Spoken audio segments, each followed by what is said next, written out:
Good afternoon, everyone. Apologize for coming in late. Jump in the back room. I don't recognize everyone's face. I'll just introduce myself. My name is Alan Serrano. I am the cross-country technical advisor for US Ski and Snowboards, and I am the 5th regional coordinator for TDs in the Americas, and the chief of homologation for FIS. Also in the World Cup TD pool. And so I'm going to kick off tonight for asking me to do run through some videos. And I'm going to kick off with the presentation that we got as a World Cup TD group about a month ago when we met. And this is really interesting. So a couple of things make it interesting. This one is our special guest that we have. And then two, I think, is there are cases in here where there's very little agreement, which is always great. But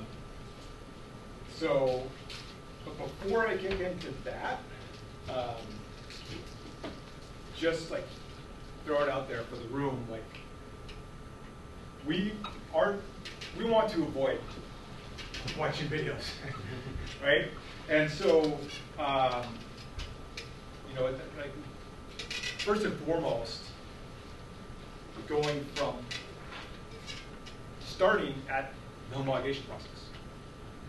Like there was a lot of discussion with you guys with your working groups from outside about this and that and mitigating this kind of thing. So that is the direction that we've gone in with homologation. So it was initially kind of just starting at this point of we want to verify elevation profiles. So we want to have crunch data, we want to do measurements, and we want to, all we care about is this elevation profile.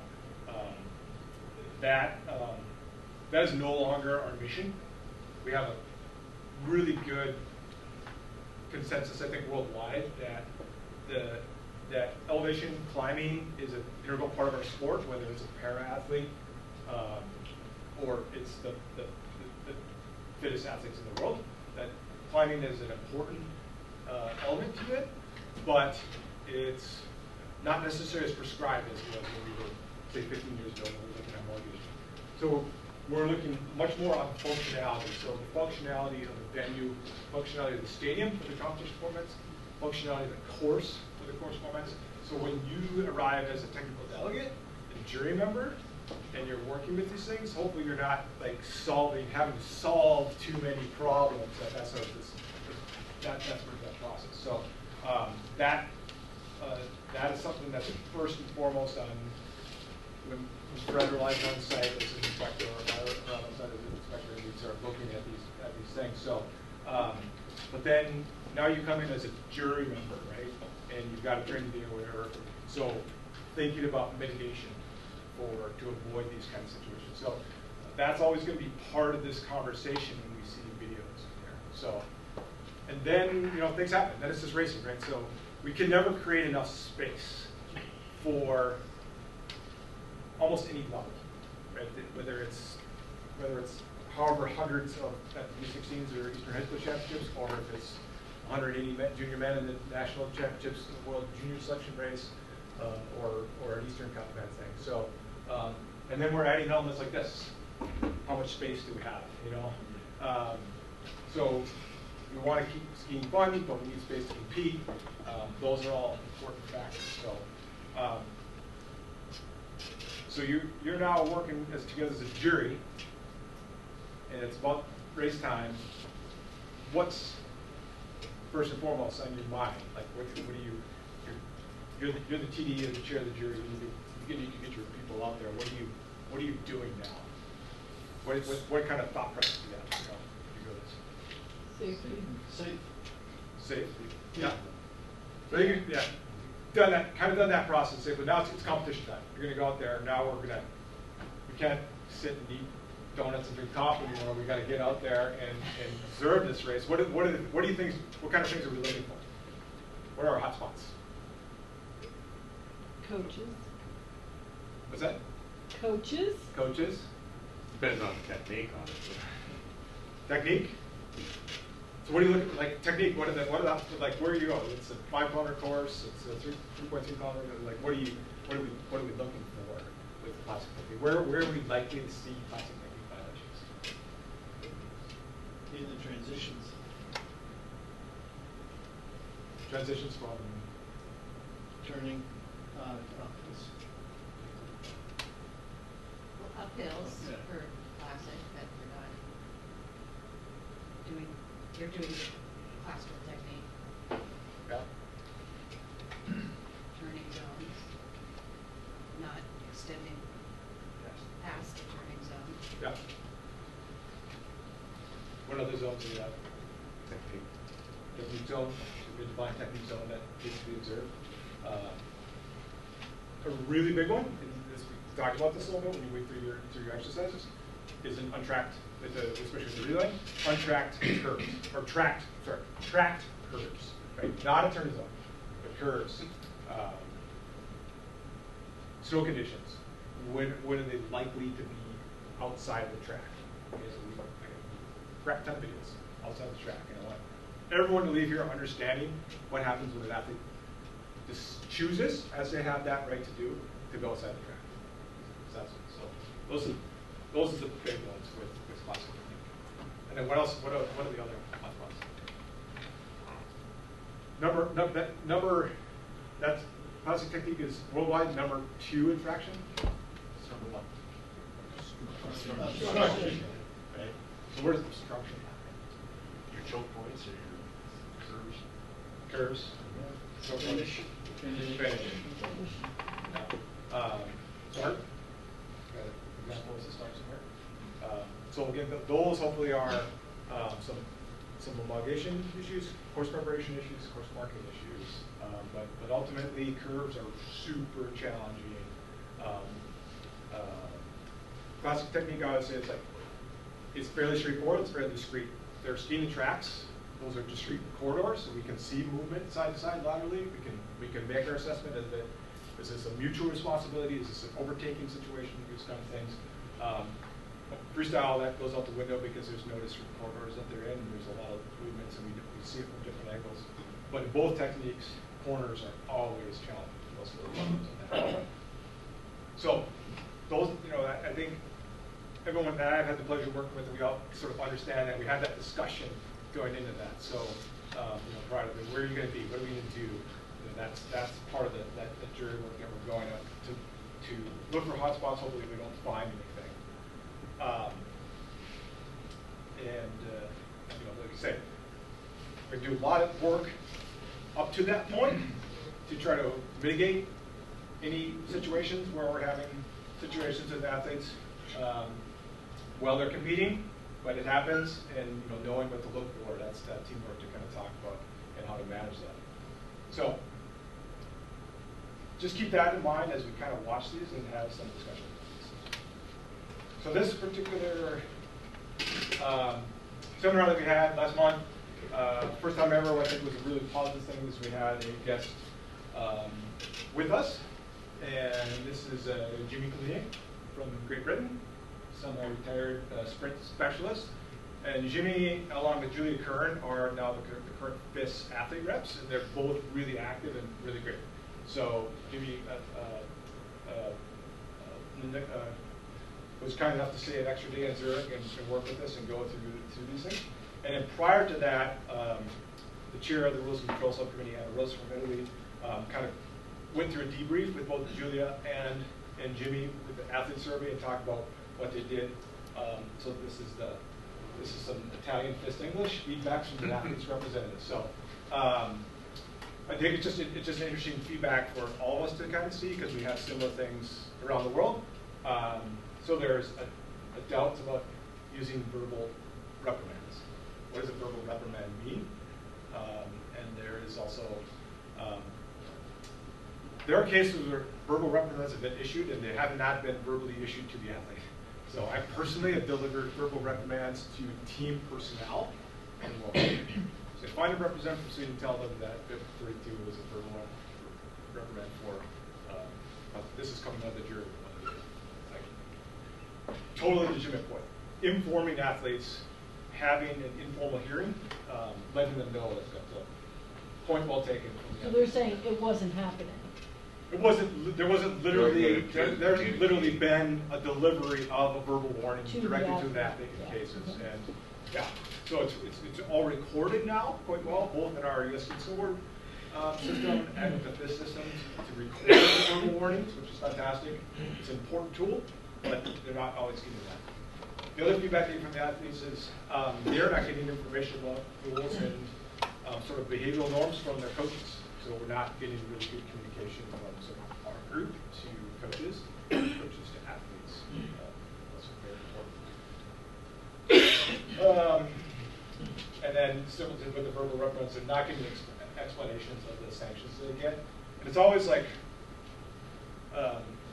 it's always awkward to deliver too, because it's those are the children, like, do something wrong, they're not super happy about you telling them they're doing something wrong, and it's not necessarily a fun exchange in a lot of cases, and but it's important to communicate that to them. This is a point of view. This is the jury's discretion. Very matter of fact with that, and let them know what's happening. Alan, why aren't the skiers getting rules updates from their coaches? I think part of it is because both from the International Federation and from the National Federations, we're not delivering that so much. We've gone away from the physical team captain. Correct. And that was, I think, a big opportunity for a TE to talk. Correct. Especially early in the season. Yeah, I agree with that. That's you have to sort of that understanding, big picture and specifics.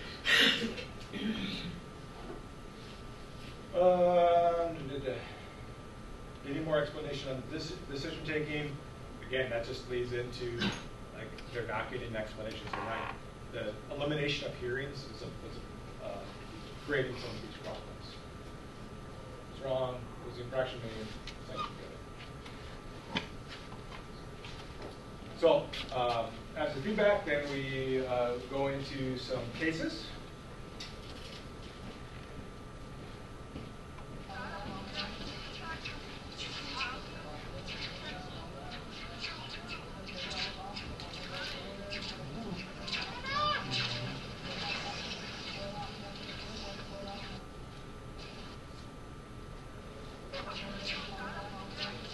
One more time.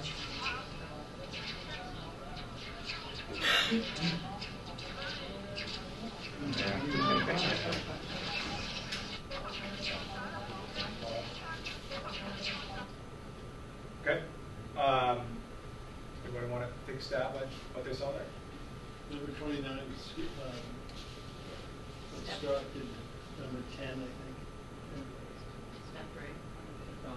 Yeah. He jumped in too quickly on it wasn't the ski length. He didn't respect the ski length that he needed to. Okay. Anybody not familiar with this image on the screen? We got a coach in the back of the room. Peter, are you familiar with this? You can't even see it from here. Have you? Oh! Here we're going to communicate with the coach here. Yeah, I haven't seen that screen. Okay, that is the jury flowchart for decision making. It is part of the ICR. Okay, so the first thing that you have to do as a jury when you see something like this, to review this, you have to ask the question: was this a rules infraction or not a rules infraction, or was it not possible to do? So, Yes.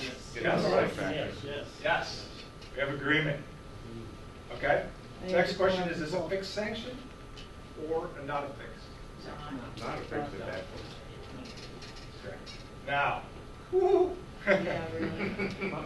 This is where it always gets fun, right? So, advantage gained in regard to the final outcome of the competition, or no advantage gained. So, this is where context matters. If you, Where that, was it in the course? that was in the. No, if you go back to the video, 10, it's clearly falling behind after that.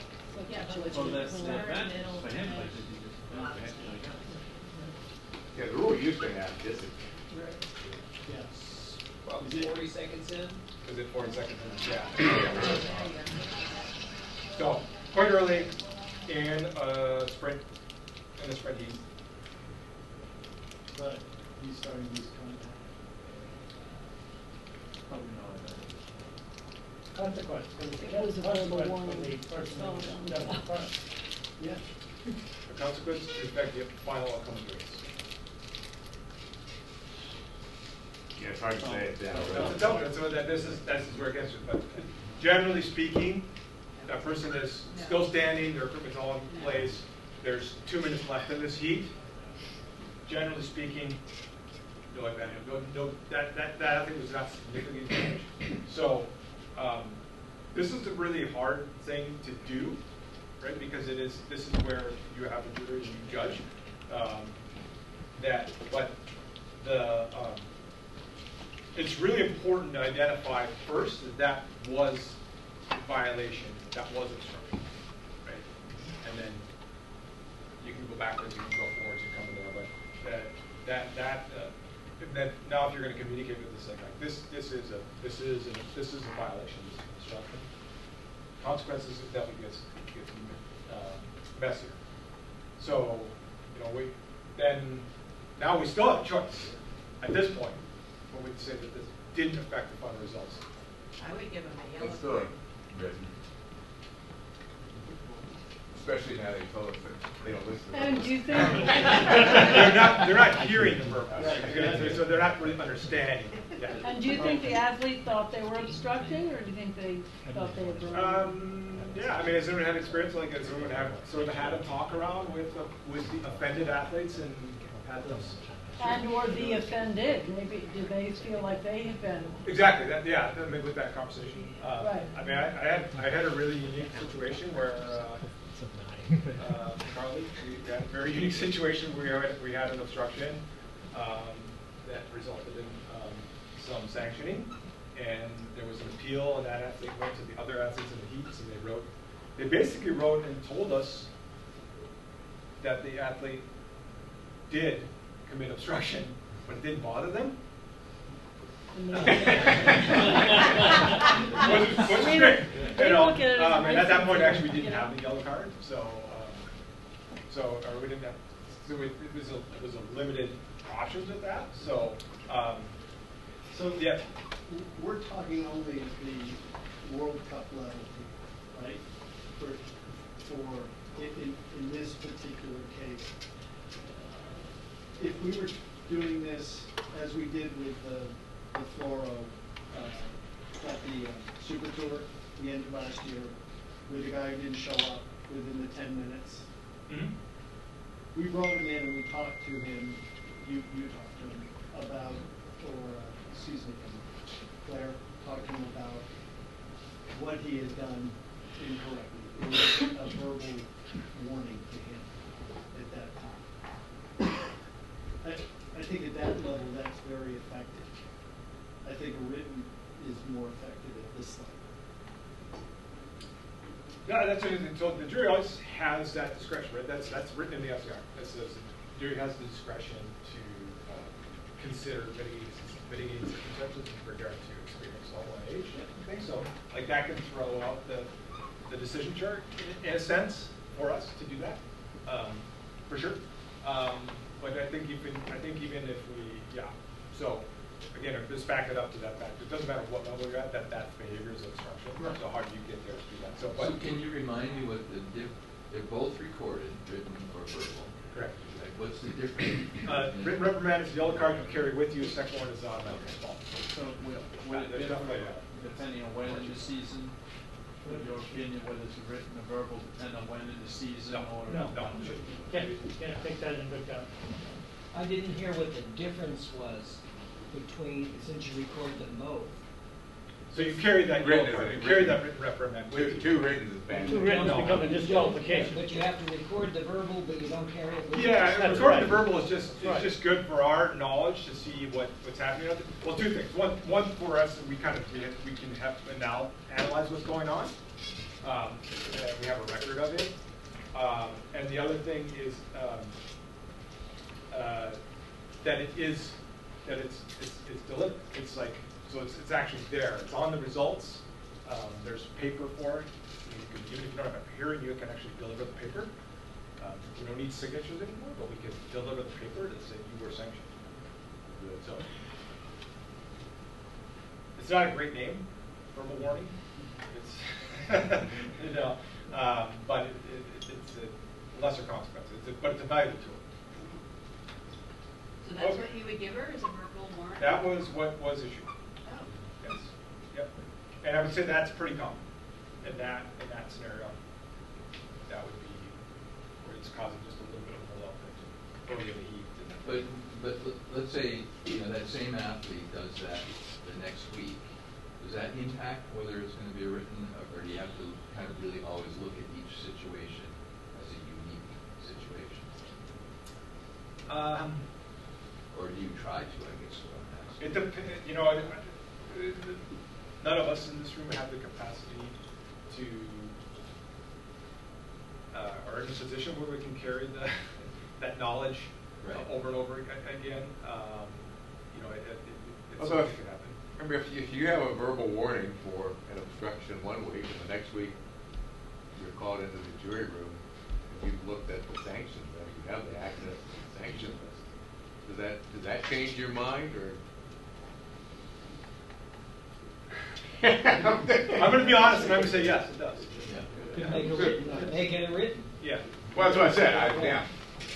That was I would give it first. Yeah, but again, it still has to be within the context of this thing. So I think that it's really important that the severity of that move at that point in the race is the verbal warning laws to say, hey, this is not going to be you crossed a line here. You took a risk, which is something that we all are vested in with our sport. Is that we have athletes that are really skilled and they take risks, and I think they should all understand that they take risks and they can cross the line and they can be sanctioned for it. But if, you know, we don't want to discourage them. We don't want to discourage the excitement of the race, for sure. And you might be getting to this, but if that obstruction had resulted in that other skier falling, Crashing breaking a out, pole, all those kind of things. That would have happened in the finish zone. Absolutely, that had to be ranked as high. Because then you would go to the district court. You would say that did affect the outcome of that race, for sure. Yeah. Okay, so this one you're going to want to watch right here.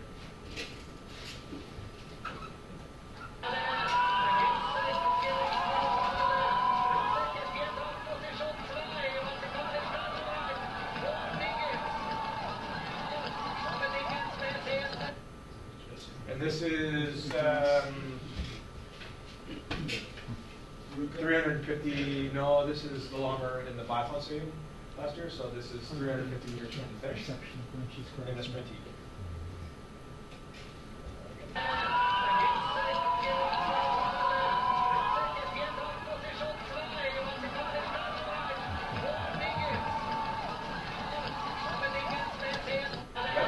Yeah, some of these minor obstructions. Pretty clean to me. You want to take it? Looks like obstruction. That did not. Instruction to you? No. No Nobody fixed sanction? nobody. Advantage or consequences to the final result? Yes. Thanks, you got it. I don't think so. I know, it looked really No, but she smooth did get an and clean to advantage. me. Compared to the one that she took. Yeah. Again, it's advantage. Alan, can you show it one more to the final time? result. Yes. And for those that are not familiar with the rules that well, you don't have to actually touch somebody to cause obstruction. You have to just cause them to slow down dramatically. So there are many ways you can obstruct somebody. We have lots of new rules that came out 2 years ago about this. We do a lot of things wrong. I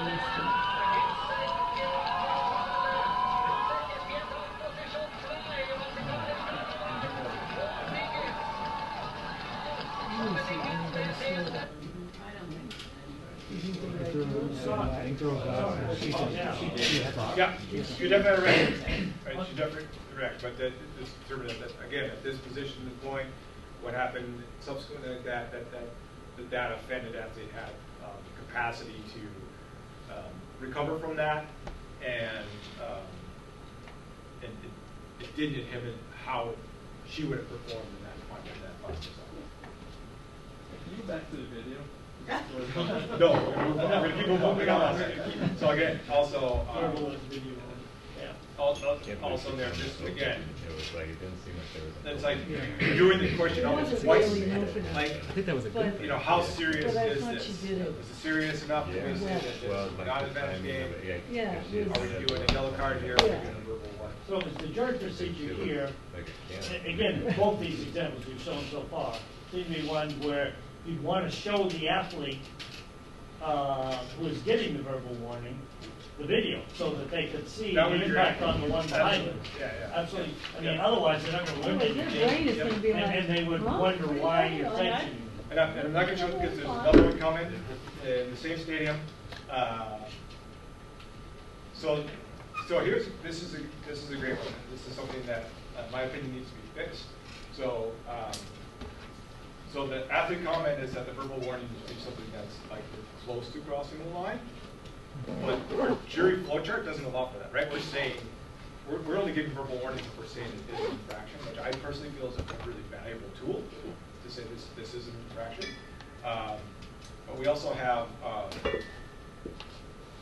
within the ICR that the verbal reprimand is used to inform competitors that their technique or behavior is very close to being in the violation of rules. Again, in contradiction with our flowchart. So there is some, believe it or not, there's some contradiction here in the sort of group source document. These are some things I think we'll look forward to kind of sharpening here, or maybe even by next spring.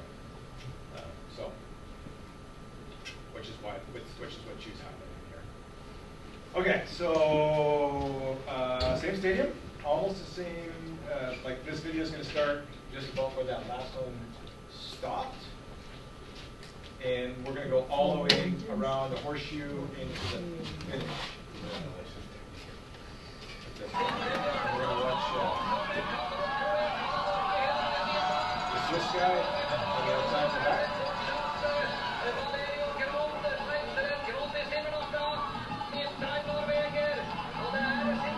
Oh, he's pushing.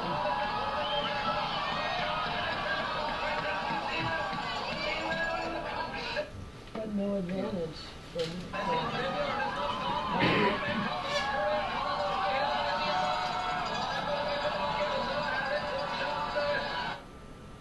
I don't even listen to show there. I mean, Oh, yeah. but he didn't get an advantage. His He only got past his him, boot is in front of his keeper, no? and he just got So you hurt. didn't affect the right? race as Hurt. much. You get back to a third. Oh, maybe he got second. Okay, so what Fred was just speaking about in the ICR as a result of the incident we had at the World Ski Championships between Bolshevik and Pueblo. We had Formula One people involved, we had attorneys involved, a big working group. There's a lot of verbiage in there to read, so this is part of it. So obstruction can happen from behind, it can happen from the side, it can happen from the front. But this is a statement. So what we saw was in the yellow, Paul Wilberg there was kind of drifting over into Valerio Leon's space, and then he kind of adjusted his movement after that. So, But if he had gotten third, would it have been a non-event? that was a non-event. Okay. So that was considered like. It was considered he wasn't intentionally moving over there to block. That was he was moving there because he thought that was going to be a better line for him, and he realized he moved back. Yeah, So, he did move back, like once he realized. But maybe this. I think he moved back. And then this is going to be an example of what they call mutual responsibilities. So we have two Alan, entities. on that previous one, if the third place skier hadn't been there, would that second place skier have been able to catch the lead, or would still been in the same finish? Yeah, I mean, I'm just curious. I mean, the determination there was that did not affect the outcome, Yeah. right? So. No, I'm just thinking is, I mean, admittedly, if I were trying to accelerate on the outside, 25 years ago, all of a sudden I realized there was a skier there, it's gonna slow me down. Correct. Yeah. Okay. So. But in essence, you're saying it's just racing. Yeah, Racing. right, that was it's a that was racing, a right, reason. That was right, not right. a Couldn't roof see, right, yeah. See, I didn't know it was noise violation in Jessie. But she was clean.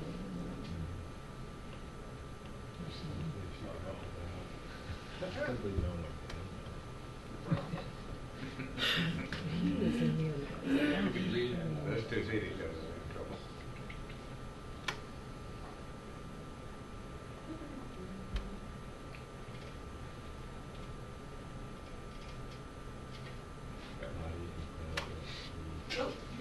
Oh.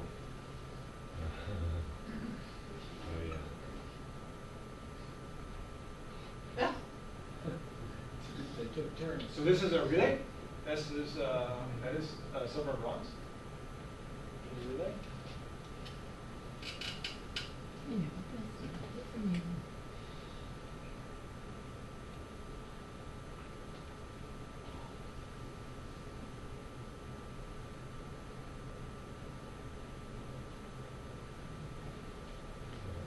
Okay. Well, it looked like he went into. So, I guess I should push, tell you but maybe this. he did it on purpose. The jury actually, what happened on the corner, the jury actually didn't even See, I notice. thought he So, was going to get if you look at pushed, this but I think- 6 months later, it was, this is what they were looking at as they came into the finish line. But that guy just. Oh, he's crossing over the front. Gosh, he didn't have much left. From here.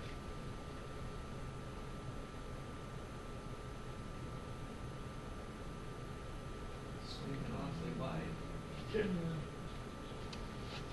But he had passed clean. Yeah. That's it. So,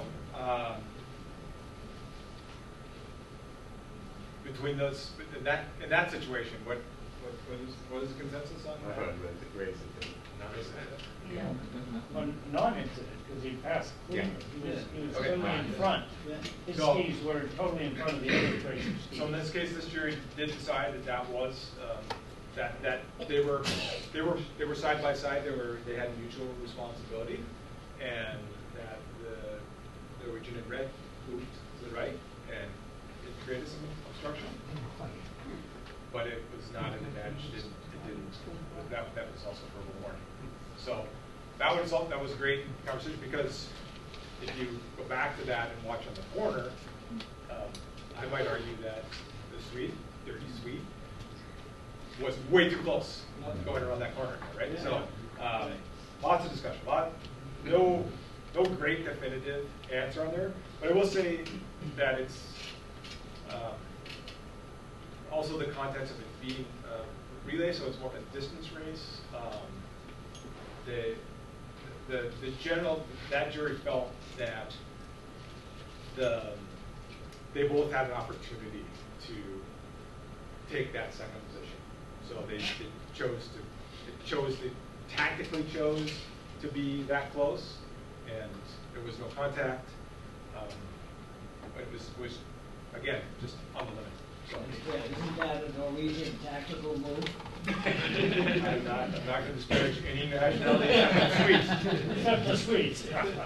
Well, it could be a compliment. Hey, can I, Wouldn't have time to to be defend. disparaging. Okay, so great discussion, and then talking about the relay setup and going from here. So there's a little homemade stop motion action here. 6 going to 4. How do we manage 6 going to 4? Okay, so we go to the real world.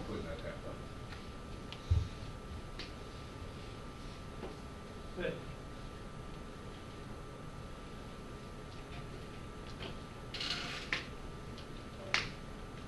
There we go.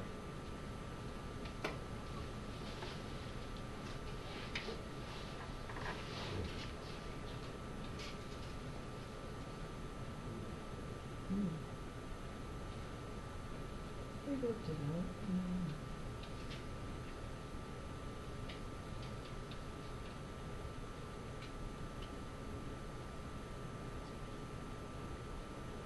Pushed. Okay, so a little bump in there. So Isn't my that first the- point of discussion there. Was that still 6 going to 6? Or 6 Why going in to the world did you go from 6 to 5 when you had all the real estate to go from 6 to 6? Or so what could be mitigated? That was one of the points to drive home. So how can we mitigate the situation? And it's hard because that's a really nice start. Like it's plenty wide, it's straight, there's no curvature to it. And I guess I would also argue that like we shouldn't need to mitigate for that because that behavior should not happen. That's clearly obstruction that's going in there. Don't fix sanctioned. So now we get into opinions again. So does that have an effect on the final outcome? Probably race? not. Yeah, generally not. And I would bet if you asked the skiers, they'd be like, that's how we roll. Like, did anybody complain or protest? No, that's rarely Right. protesting, but yeah, that shouldn't happen for sure. So that's a great point. Like that's one that should be delivered in person because that could have caused a crash, and that would have most likely you're not going to recover from crashing 20 meters into a sprint heating. Maybe stranger things can happen. But So were you gonna answer how to mitigate it? I would not have gone to 5 tracks there. I would have gone to 6. But that's still that's only mitigation. It's not going to eliminate it. Normally you wouldn't have that, but definitely going to 5. But he may have decided to skip in. Exactly. Anyway. Yeah, probably because he could have gone. He went for 4. Yeah. He not for 5. So that's again, for sure clear violation of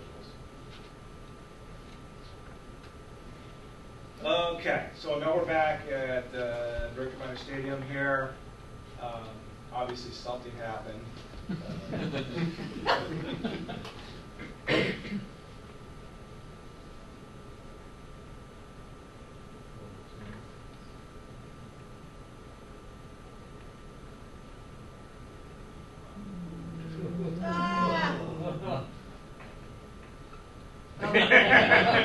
That is Jimmy Clooney on the ground, so this was a really fun moment in the room.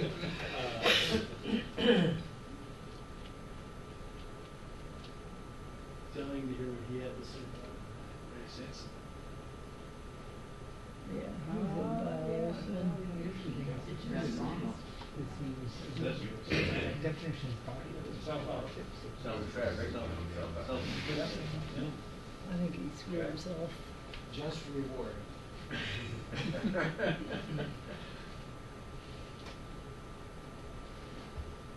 Anybody want to? Self-inflicted. Just self-inflicted. Rules infraction, is there a rules infraction? Well, I'd say, yeah, I mean, it's definitely a rules infraction. Yep. Yeah. No consequence. Obstructing but there was no advantage or. Okay. So, Yeah, or it was, it could have been that's what came out of the jury room. shared responsibility. For sure, me observing that in Wow. that stadium, I was like, what is he doing? So there was a lot of good discussion about this shared responsibilities. So depending on when you, and we'll go back with this one, because depending on when you look at it, he's overtaking. He's overtaking nicely. Has he overtaken? Is it done? So he said he was done. He said he had overtaken. He had a line, and Paul Goldberg But he didn't have room in front. was trying to sneak inside him, which And he had, clearly he had happened. not overtaken. If the right, And he if didn't the have guy on the room right had fallen, with the guy in front of him it either. would have been a different call. Not necessarily. The ruling to call it a race incident, then you're saying this is mutual responsibility. So that neither one of them had right away there. They were both going through, and they just collided. So you said Jimmy was in the room, When we reviewed this, and what did he have to say about the incident? he felt that he had overtaken. He actually felt that he was offended. He felt that Goldberg should have been sanctioned in that, because you see, he has, like, over time he had passed. He had And he was gained ground in following past. the lead guy, He like, was- right. But he didn't have room in Traffic. front. But he fell back, yeah. Yeah. He had He could've passed stayed in the outside straightaway, of the but guy when in they hit front. the It's a curve, long, he lost. it's a long line. Right, but he didn't have, he Goldberg didn't is, know, he didn't know where to go. is equal with him, it looks like to me. Yeah. Or who was that even? So that puts it back in mutual I think a lot of responsibility. those are just coincidence to me. But So let's watch this one when you say in that, I think a lot of them are racing. contrast. So we're again, we're looking at 24 here. What are we doing?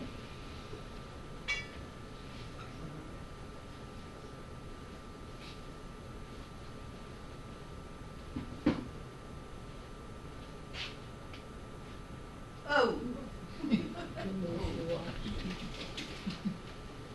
Can you show it again?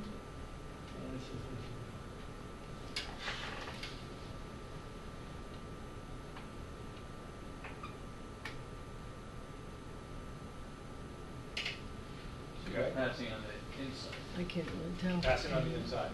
Looks like he pushed him over. Classic rule, like that, or consequence. There's a consequence. Yeah. Yeah. So that was sort of that was Ruka before going down the hill of the fire. So late, pretty late in heat, and obviously someone crashed out. So advantage consequences. That was suspension ranks as last. So I would say that's a little bit inconsistent. My personal feeling about what we saw previous to that, Jimmy came in that corner, and he was not. He did not have the line. He did not have a right to that line, despite the fact that he sanctioned himself. I think that's both of those are similar situations where there wasn't discretion taken in the space involved with the competitors. So in spite of the fact that he crashed, he was called into the jury room and. No, there was nothing, because that was a race incident, so, Oh. yeah. Okay. So the general comments from the athletes on the World Cup level is that they're really happy with the way classic technique has been controlled. And there's just we have literally dozens of videos to bring home a simple point. Is that like one rate?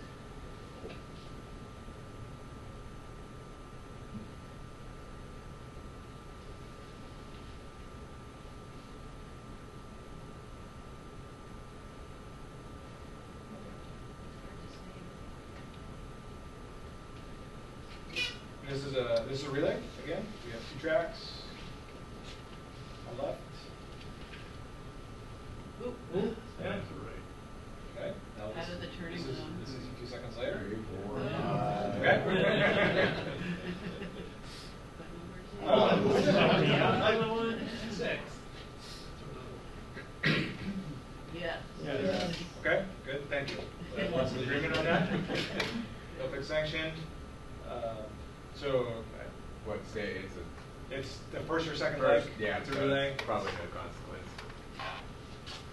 So from there though. Written.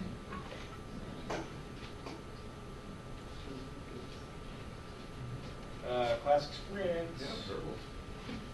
I thought the argument was that any time you used a skate stride Oh, look in at a this guy. classic competition, that it wasn't, by definition, there's advantage.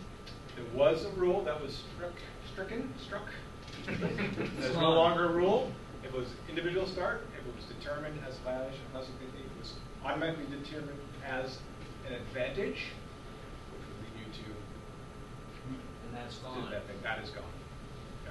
So that's part of evolution. I think also like with para, there's like all kinds of with evolution that's going to happen with athletes and courses and mass. And so we had this sort of classic technique crisis a few years back, and that's kind of ebbed now. So that's in terms of that wasn't necessarily needed to be managed.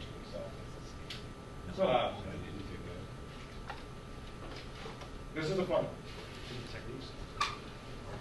So this is a sprint heat. It is classic technique.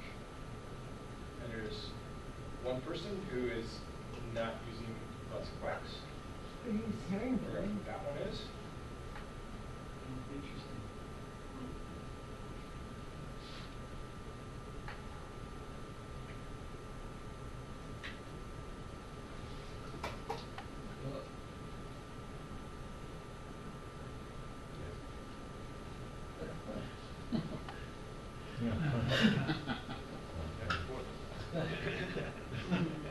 Oh. In and out. And that's a piece of the ICR for you. Yeah. You're not gonna show it again? I will show it again, actually.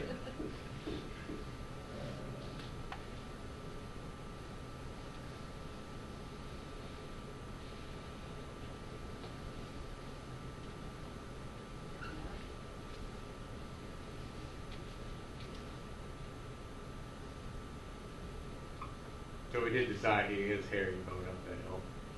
That's okay. Yeah. No, I said, there. No skate The technique. big one. Looks like But everybody. yeah. But they were all moving. Oh, okay, all right. Yeah. This looks like Yeah. it'll be 12 now. Evidently no one gets. But yeah. It's gonna be no, last you need anyway. paint, right? But the last one, he really did need room. Yes. Because Yeah. Yes. it was taken, No Yes, fix. the jury agrees. I strongly disagree. I have, like, the rumor about it when we went through this. Like, somebody said it, like, everybody else is moving tracks all over the place Yeah. too. But he did it more. He was moving for a position, in my opinion. Yeah. So, but that's really hard, it's hard to say. But the basis of the rules violation had nothing to do with his actual classic technique, other than that clause of excessively changing lanes. And, yeah, that was a fun one. But the fact that he was double folding, well, I mean. Yep, so I think, like, Choice, though. I think everybody was focused on him, right? We're Yeah. focused on that, Well, but- focused on that guy, right? But that may, in the back of his mind, he was, You- kept on changing lanes. Or maybe it's in the back of our mind that we need to focus on that guy because we need to stop athletes from doing that. So that's a really, I think that's a really big picture question, like, is it terrible to have athletes? And I can tell you that probably 6 years ago, it was considered like, whoa, you know, like this is the end of the world. You know, when, So that rule is still in place? that rule is still in place. I've never seen it utilized before. Yeah. But. It was utilized in this situation. What's that? They did utilize it in this situation. That was the basis of that.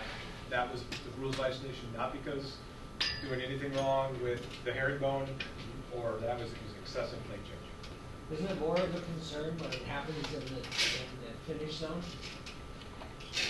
Not necessarily. The concern is that you can kind of fake it till you make it by changing lanes to get up a hill. You know, that's you're not truly double pulling, that you're using these lane changes to keep your momentum going. That's the concern.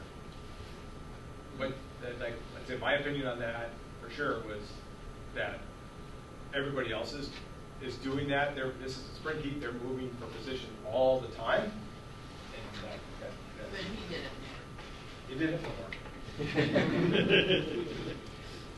So you give them two verbals, two classes. So yeah. I mean, it's clear that no one is saying whoa. You know, to me, it's more of a check on double pullers than specifics of that. And also, Some people are very unhappy to see people deploying out of work. Yeah, it was like zip cam. Very. Drone cam. Doing a sit the turn. jury would have to All right. take it by out there on the snow and stand in. Okay, we go there.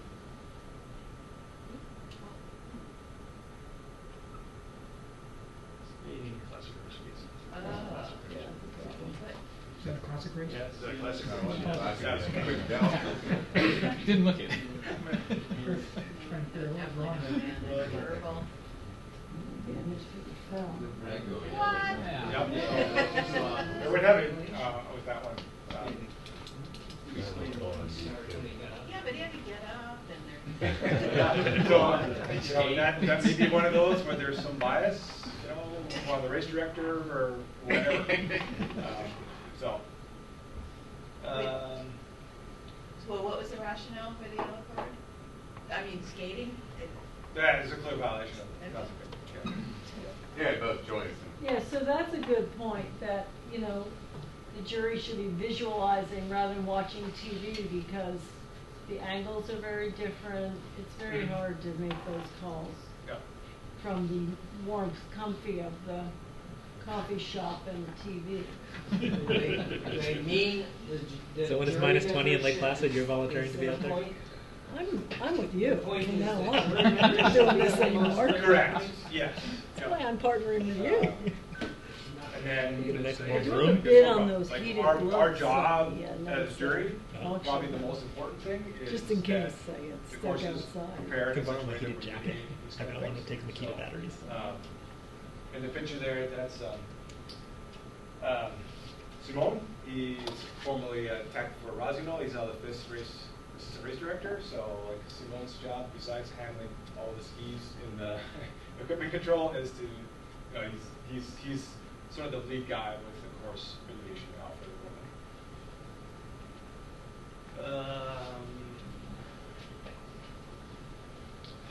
So we're looking again at It's a little classic wet there. situation here. Slush.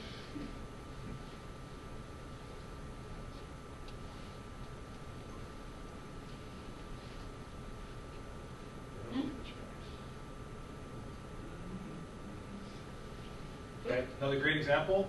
Justin sent one in. I don't think we'll get a chance to look at it tonight.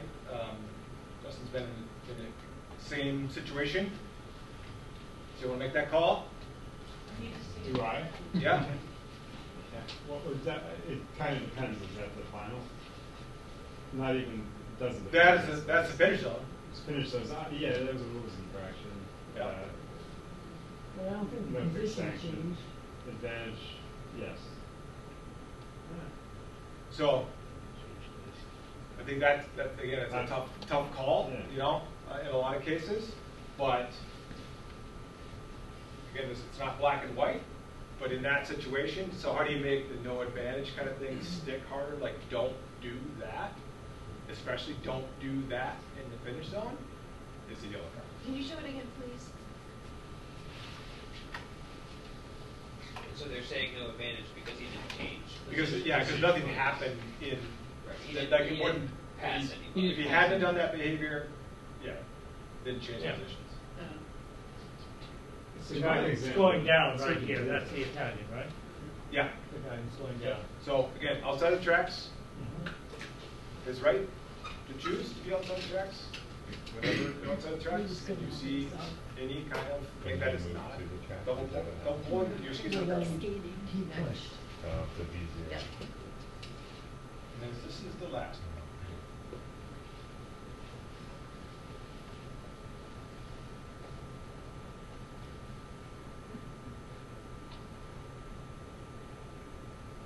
This is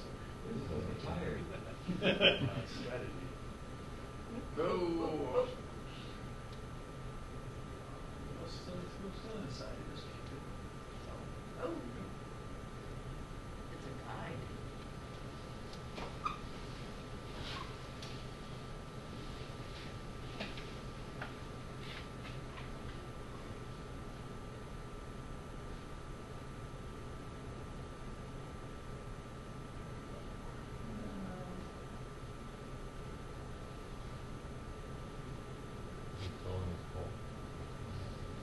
Okay.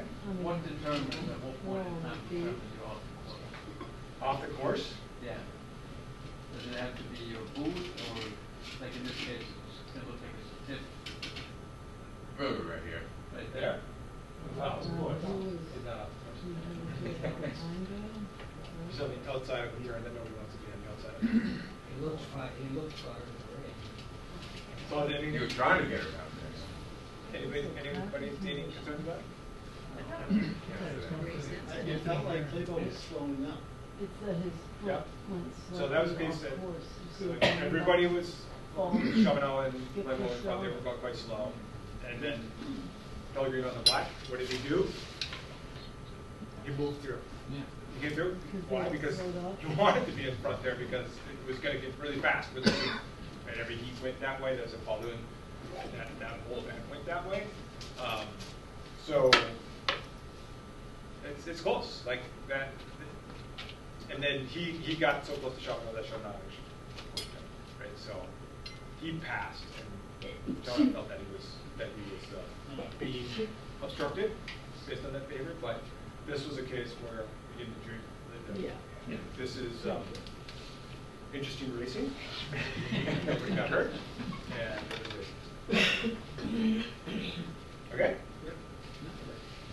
Thank you very much, Alan.